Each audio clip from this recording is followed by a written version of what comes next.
Good morning, everybody. I'm Mahima Khanna from ESCOM Institute of Baking Technology and Management. I'm working as a lecturer here, and I've experienced almost 3.5 years of experience. I worked in different companies in London, and I'm here to explore more opportunities.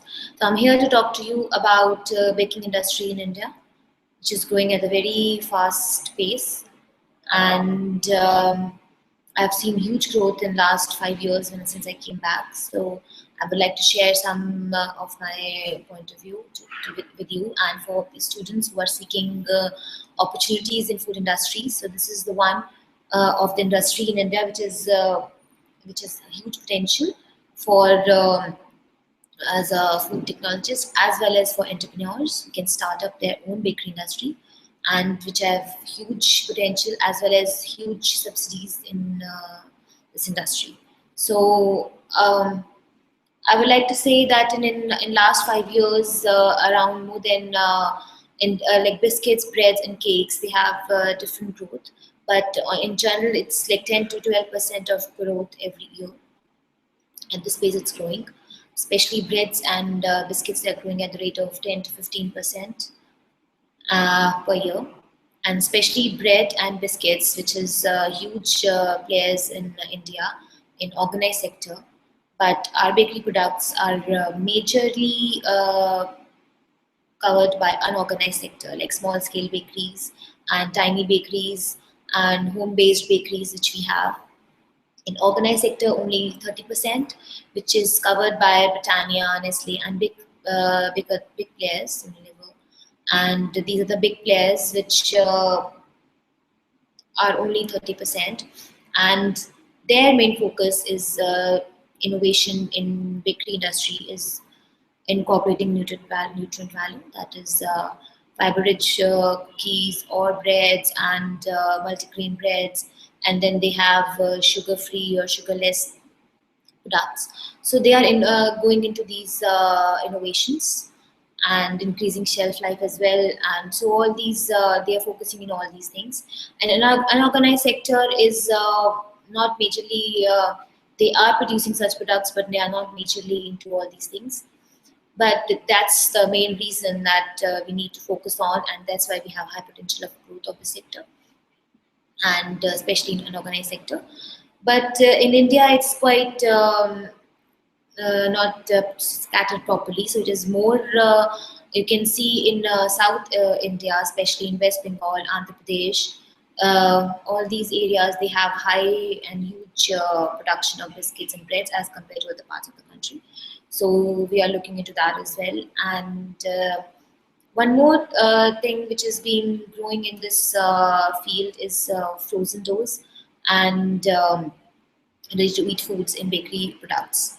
So we are focusing on that because of the westernization and urbanization in our country. People are working, and so they need food which is readily available, easily available at the very cheap rates and low cost food for them, and which is healthy, nutritious for them as well. So that's why we are big companies that are going towards more into ready-to-eat foods, especially in bakery, and then incorporating nutrient value as well. So their innovation is focused on all these areas.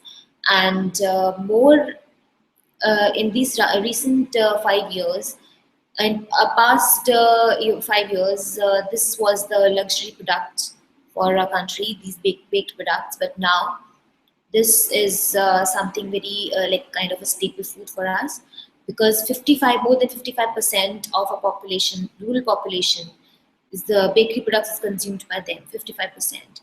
So they are rural population and middle class families. So who have like minimum income of 750 rupees, even they like to consume these products, especially breads, biscuits, and and all these flat breads. So it is very important for us so to look into nutrient value for them, because this is the huge population is consuming them. So like salt or rice, which are consumed by a hell lot of population, and that's why we incorporate and fortify them. So this is very important that we start fortifying our baked products as well. So it is important to look into that sector as well. So these things are contributing to its market potential, and it's very important that we look into these factors, which will lead to its growth at a very high level. So it's important that we look into that. And moreover, in baking industry is the main problem is quality control, because as I said already that it's an unorganized sector. So quality control, food quality measures, quality management systems like ISO and FSSA, these are we need really to look into that, because unorganized sectors, they are not looking into these things, and that's why most of them are unhygienic conditions. So we need to focus on quality control as well, so that we can improve our baked products, and then we can easily supply all over world, not only in India. So this is the main area as well to look. We should concentrate on. So these are the small things which we can improve and high potential for its future growth. Because if you compare with other countries as well, in India is the like second largest producer of breads and biscuits after China, and then we have like large production, but our per capita consumption is very low. It's second last. The last one is China. But we have huge production, but we have very per capita consumption is very low, and where we can see the growth, and we have huge market potential. So in future, we have huge market potential for them. So like for breads and biscuits, it's growing at the rate of 10 to 15% per year, and cakes and other baked products, it's growing at the rate of 18% per year. So we have to focus on other baked products, because breads and biscuits already we have high production. So other flat breads and buns and cakes, cheesecakes, so and frozen products in baking industry is the focus area, and main food industries which are coming up, they are looking into that. So this is a huge potential, and in upcoming 5 6 years, in 5 years it has changed a lot, and in coming 5 to 10 years it will be like booming industry. So people are seeking in professional life, or thinking to enter into this field, food industry field. Baking industry is one of the great option, which will lead to good success rate. So this is what all I have to share right now. So I hope I shared good information with you, and then I'll be looking forward to talk to you in future as well on some other topics. So thank you for coming.